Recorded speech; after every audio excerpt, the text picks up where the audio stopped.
Hello everyone, Janmashtami की बहुत बहुत शुभकामनाएं। दोस्तों, आज की वीडियो में जन्माष्टमी पर सुबह की पूजा और शाम की पूजा किस तरह करनी चाहिए, सभी चीज़ इस वीडियो में बताऊंगी और क्या क्या आपको बनाना चाहिए जन्माष्टमी के दिन। सबसे पहले दोस्तों, सुबह जल्दी से गंगा जल से स्नान कर लीजिए और घर में हर जगह गंगा जल का छिड़काव कर लीजिए। और जो भी आप कपड़े लाए हैं, इस दिन ठाकुर जी को नए कपड़े पहनाए जाते हैं, तो एक दिन पहले ही नई पोशाक खरीद कर रख लिए। जैसे कि आप अपने बच्चे के जन्मदिन में सजावट करती हैं, उसी तरह से आपको भगवान की चौकी सजानी है। तो सुबह ही ये चौकी लगाई जाएगी। आप एक दिन पहले भी लगा सकती हैं। अगर आपको कहीं जॉब करते हैं या टाइम नहीं मिलता है तो आप एक दिन पहले ही अच्छे से चौकी को साफ़ कर लीजिए, गंगा जल से पवित्र कर लीजिए, डेकोरेट कर लीजिए। जितना भी आपके पास सामान है अवेलेबल है उसी से आप डेकोरेट कर सकती हैं। यहाँ मैंने बैलून लगा दिए हैं, फ्लावर की माला लगा दी है, पीले रंग की आसन बिछा दिया है चौकी पर। इस तरह से मैंने थोड़ा बहुत जितना मेरे से हुआ मैंने डेकोरेट कर लिया है। ठीक है, मन में आस्था होनी चाहिए। ऐसा कुछ नहीं है कि आप डेकोरेशन वाला बुलाएंगे तभी आपकी भगवान सुनेंगे, ऐसा कुछ नहीं है। आप भक्तिपूर्वक जितना डेकोरेट कर सकें उतना कर लीजिए। करने के बाद अपने ठाकुर जी, जो भी आपके ठाकुर जी हैं, ठाकुर जी की तस्वीर नहीं है तो आप वैसी ले सकते हैं, तस्वीर ले सकते हैं। अगर मूर्ति नहीं है तो तस्वीर ले सकती हैं, तस्वीर नहीं है तो आप सुपारी को भी ठाकुर जी मानकर उनकी पूजा कर सकते हैं। ज़्यादातर तो ठाकुर जी सभी के पास रहते हैं तो उनकी भी आप पूजा कर सकती हैं। ज़रूरी नहीं है कि बाल रूप ठाकुर जी की सेवा ही करके, पूजा ही करके जन्माष्टमी मनाई जाएगी, ऐसा कुछ नहीं है। आप उनकी भी पूजा कर सकते हैं। जिस भाव से आप बच्चे के रूप में देखेंगे तो बच्चे हैं, बड़े के रूप में देखेंगे तो भगवान बड़े हैं। तो इस तरह से सबसे पहले जो होता है, गणेश जी की स्थापना की जाती है। तो मैंने यहाँ पर गणेश जी की स्थापना कर दी है। गणेश जी को फूलों के आसन दीजिए, या फिर आप फूलों का आसन दे सकते हैं या फिर आप चावल का आसन दे सकते हैं। यहाँ मैंने ठाकुर जी को नहला के वो कर दिया है, कपड़े वपड़े पहना के तैयार कर दिया है। मैं एक समय ही इनको ठाकुर जी को पंचामृत का स्नान कराती हूँ, वो होता है रात के समय जब ठाकुर जी का जन्म होगा। आप दोनों टाइम भी कर सकते हैं, लेकिन मैं रात को ही करूँगी। यहाँ मैंने सिर्फ गंगा जल से स्नान करा के ठाकुर जी को बिठा दिया है, तैयार करके बिठा दीजिए। जो नई बिल्कुल कोरी ड्रेस पहनाई जाएगी, अगर आप दोनों टाइम पहना सकते हैं तो बहुत अच्छी बात है। अगर आप एक ही ड्रेस लाए हैं कोरी, तो वो ठाकुर जी को रात के समय स्नान कराने के बाद, जन्म कराने के बाद पहनाई जाएगी। तो सुबह को भी अच्छे से नए कपड़े पहना लीजिए। जो भी आपके पास नए कपड़े हैं, नए हैं तो नए पहना लीजिए, और पिछली साल के मतलब नए कपड़े रखे हैं तो वो भी आप पहना सकते हैं।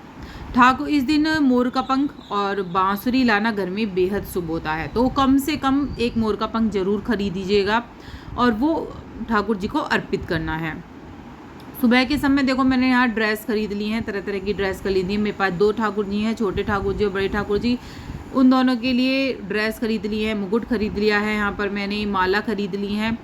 जो जो मुझे सामग्री की ज़रूरत थी वो सब मैंने ले ली है। तो यहाँ मैंने सारा रात की तैयारी कर ली है, और जो खीरे से जन्म कराया जाएगा वो भी मैं इस वीडियो में दिखाऊंगी। ये सारी सामग्री मैंने यहाँ पर तैयार कर ली है।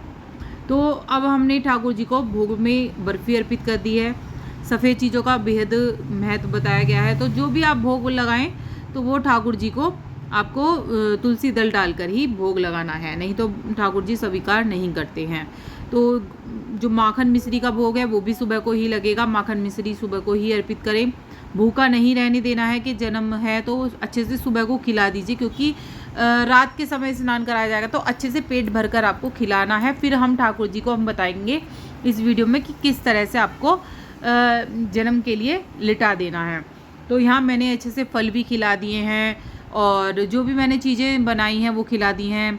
जो वो बनती है, एक धनिया की पंजीरी होती है, वो बनती है, वो मेन भोग माना जाता है। तो वो सिर्फ रात को लगाया जाता है, और वो भोग आपको अभी नहीं खाना है, अगले दिन वो भोग आपको खाना है।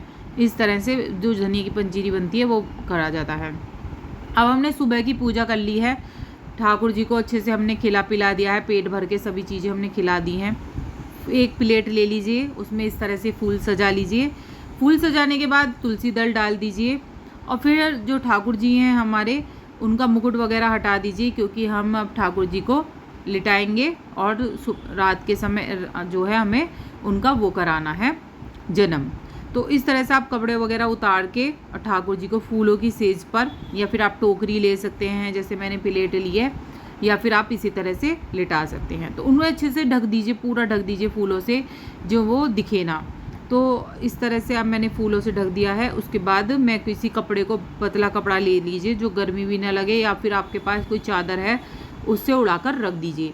अब बिल्कुल भी आपको बिल्कुल भी नहीं छूना है। और ये जो खीरा है वो नाल के रूप में प्रयोग करा जाता है। ये नाल है जो पेट से जुड़ी होती है ना गर्भावस्था में, तो ये हम नाल के रूप में खीरा लगा देंगे तो नाल काटी जाएगी रात के समय।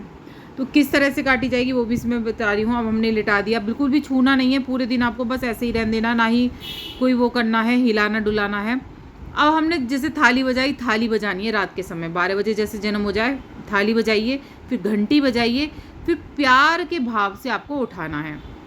अब मैंने उठा दिया। अब इस तरह से सिक्का लेना है और जैसे मैं यहाँ पर ये काट रही हूँ खीरे को, इस तरह से ऊपर से सिक्के की मदद से काट देना है। ये इसके बोलते हैं नाल से अलग करना, बच्चे को नाल से अलग करना। तो यहाँ से हमने इस तरह से खीरा काट देंगे।